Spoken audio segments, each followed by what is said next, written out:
Subscribe and share my channel Sudarsana. Shri గురుభ్యో నమః. కొండమల్లి చిన్న కథను తెలుసుకుందాం. అది ఒక అందమైన పల్లె. పూర్వకాలంలో అక్కడ ఒక జమీందారీ కుటుంబం ఉండేది. ఆ కుటుంబ యజమాని చాలా ఉన్నతమైన భావాలున్నవారు. ఆయన భార్య కూడా ఆయన భావాలకు ఏమాత్రం తీసిపోరు.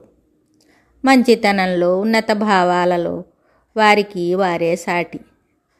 ఆమె ఎంతో ఉత్తమురాలు, మహాసాధ్వి. వారిది చాలా పెద్ద కుటుంబం. ఆ ఊరి వారందరికీ ఆ కుటుంబం అంటే చాలా గౌరవం.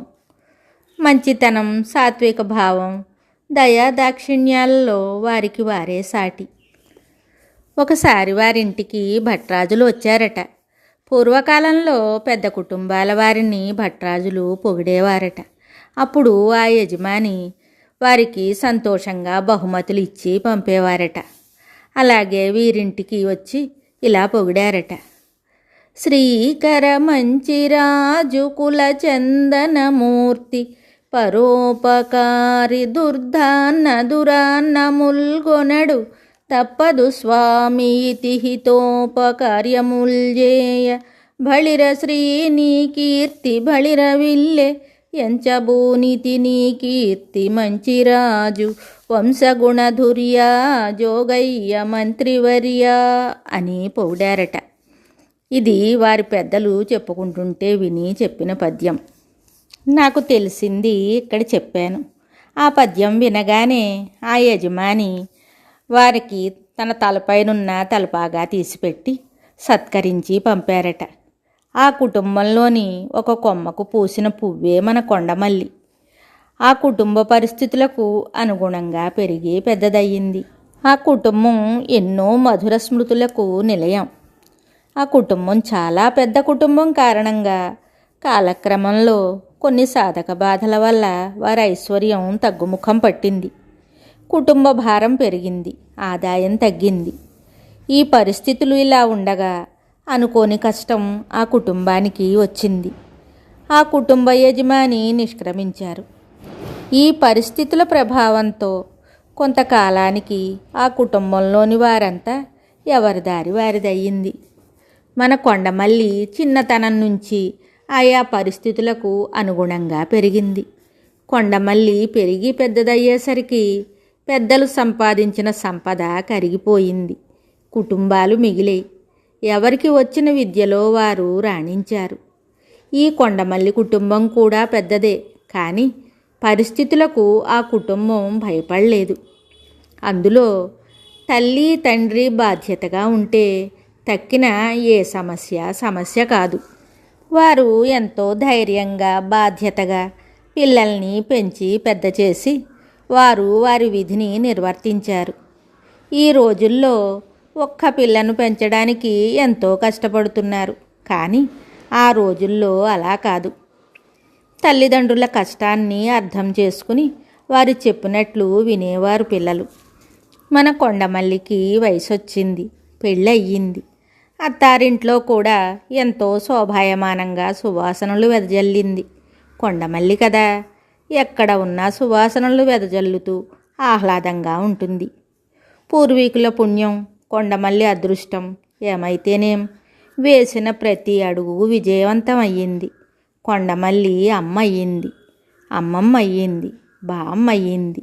ఇంత అదృష్టం మన కొండమల్లి సొంతం అయ్యింది. కొండమల్లి భర్త కూడా చాలా యోగ్యుడు. మంచినే ఆచరించి ఇతరులకు మంచినే పంచిన వ్యక్తి. న్యాయం ధర్మం తప్పని వ్యక్తి. మనం ఎంత ధర్మంగా ఉన్నా కాలగతులు మన కోసం ఆగవు. అలాగే మల్లి దంపతులకు వయసు మళ్ళింది. అనుకోకుండా ఆమె భర్త ఒకరోజు దైవ సాన్నిధ్యం చేరారు. ఆ పరిస్థితులకు కొండమల్లి ఎంతో దుఃఖించింది, దిగులు పడింది. కాలం ఎవరి కోసం ఆగదు. సమయం గడుస్తున్న కొద్దీ తనకు తానే సర్ది చెప్పుకుంది. నిదానంగా తేరుకుని మళ్ళీ జీవనయానం చేస్తోంది. కొండమల్లి జీవితంలో ఎన్నో పరిస్థితులను తట్టుకుని నిలబడింది. పెద్ద కుటుంబం నుంచి భర్త దగ్గరకు వచ్చింది.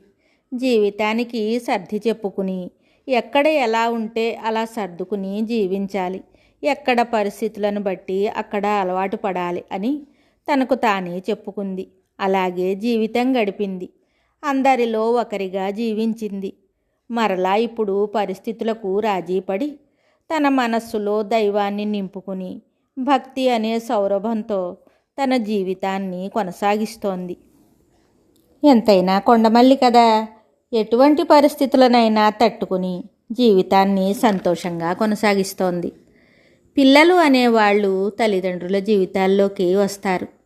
ఆ పిల్లల్ని వారి శక్తి అనుసారం పెంచి పెద్ద చేసి వారి బాధ్యతలను నిర్వర్తించుతారు తల్లిదండ్రులు. తరువాత పిల్లలు వారి జీవితాల్లోకి వారు వెళ్ళిపోతారు. అంతవరకే ఆలోచించాలి. అంతేకాని తల్లిదండ్రులు పిల్లలకు గుదిబండలు అనే స్థితి రాకూడదు. ఎవరి జీవితం గురించి వారే ఆలోచించుకోవాలి. ఇది నేటి పరిస్థితి. వీటికి అనుగుణంగానే మన ఆలోచన ఉండాలి. అప్పుడే సంతోషంగా జీవించగలుగుతాం. కొండల్లోని కొండమల్లి ఎలాంటి పరిస్థితినైనా తట్టుకుని నిలబడి పుష్పించి తన సువాసనలతో పరిసరాల్ని ఎలా ఆహ్లాదపరుస్తుందో అలానే మనం మన ఒడిదుడుకులను తట్టుకుని నిలబడి మన జీవితాన్ని సంతోషంగా గడుపుతూ మన మనస్సులో భక్తి పుష్పాన్ని వికసింపచేసి మన పరిసరాలని మనతో ఉన్న వారిని ఆహ్లాదపరుస్తూ ఇతరులకు స్ఫూర్తిగా నిలుద్దాం. ఎటువంటి పరిస్థితినైనా తట్టుకుని నిలబడితేనే జీవితంలోని మాధుర్యం తెలుస్తుంది. శుభం.